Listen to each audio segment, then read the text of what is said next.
Welcome to World at Work TV. I'm Alison Avalos, and I'm joined today by Cathy Leibow of Leverage Concierge and Ken McCollum of Northbay Healthcare to chat a little bit about the use of benefits and thinking about positioning as a best company to work for. So let's just start off with a little bit of context here, because we know benefits have been somewhat commoditized over the years. Talk a little bit about how organizations can kind of think differently in their efforts to position as a best company to work for. Well, I think just being creative and innovative in looking at benefits. Everyone tends to want to follow Google, and not everyone can have Google-like benefits. It's just not feasible.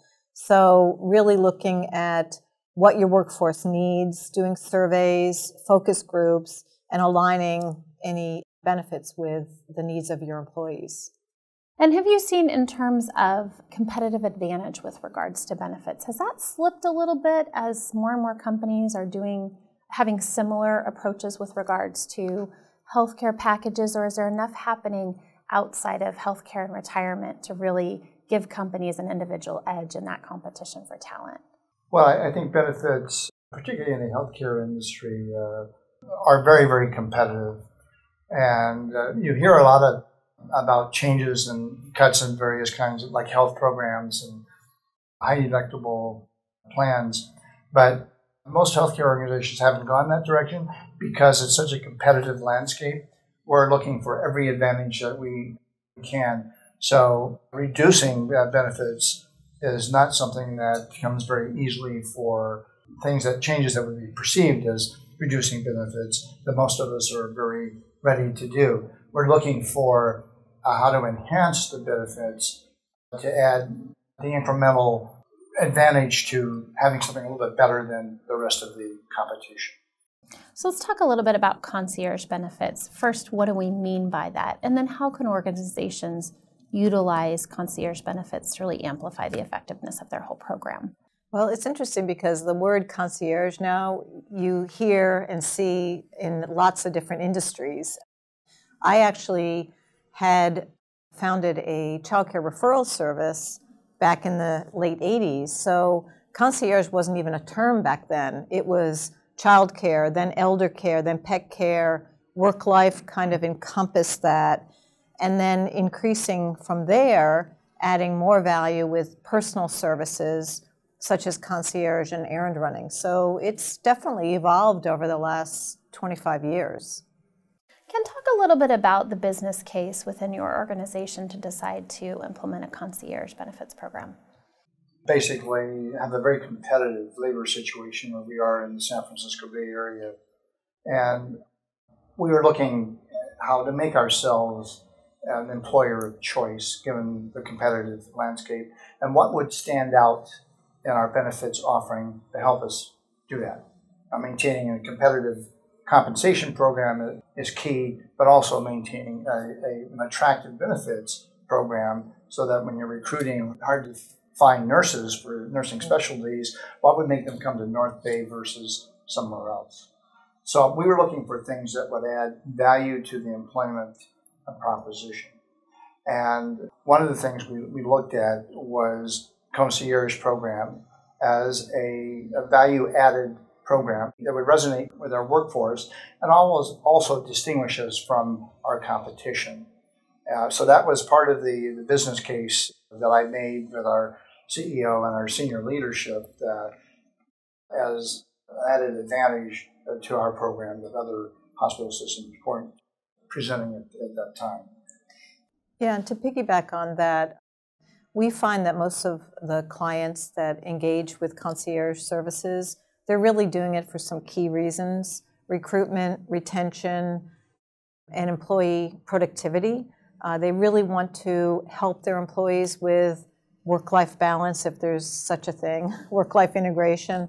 And these programs tend to be pretty well utilized, and Ken and his organization have found that we get quite a bit of higher utilization than maybe some other benefit perks. So, and it transcends all the levels within the organization, gender, age, tenure, everything. So it's a pretty robust benefit to offer.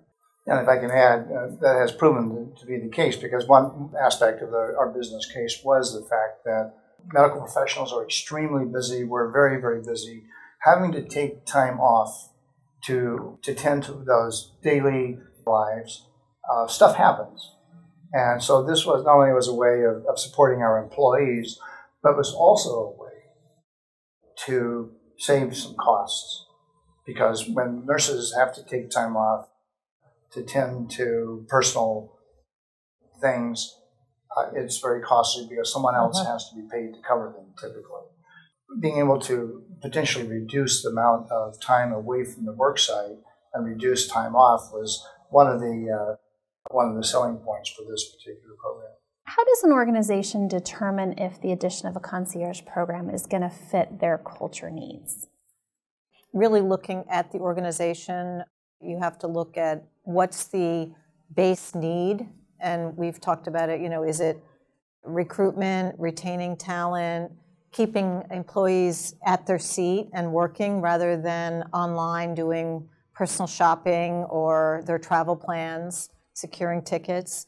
So it really comes down to the basic core of what is the business need, and then on top of that, really getting champions and executive support.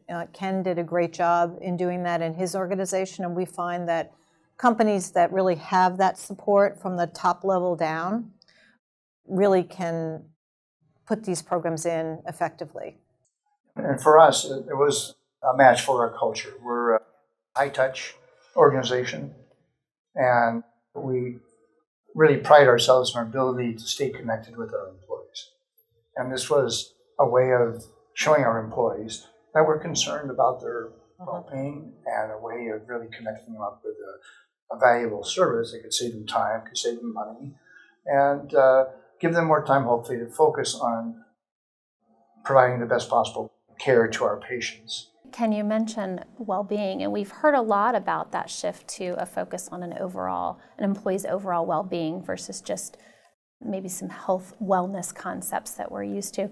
Cathy, when you look forward, when you kind of think about the future of work and what organizations are going to need to accomplish in the coming years, and just even what that workforce makeup is going to look like, what do you see with regards to concierge benefits and how organizations can leverage these going forward? Well, we've had a major interest in not only concierge services, but errand running.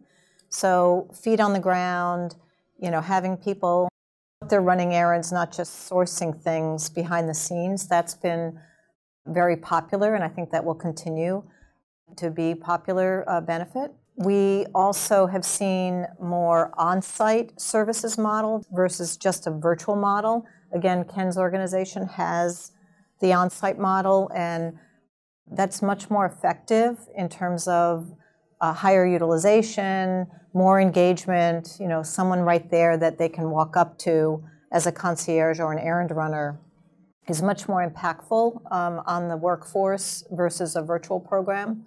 And then we've also seen a trend in global benefits, global concierge and errand running services. We have a lot of our clients and prospects that are interested in not only offering it domestically, but offering these types of services globally. So those are some of the trends I'm seeing. Thank you both. For World at Work TV, I'm Alison Avalos.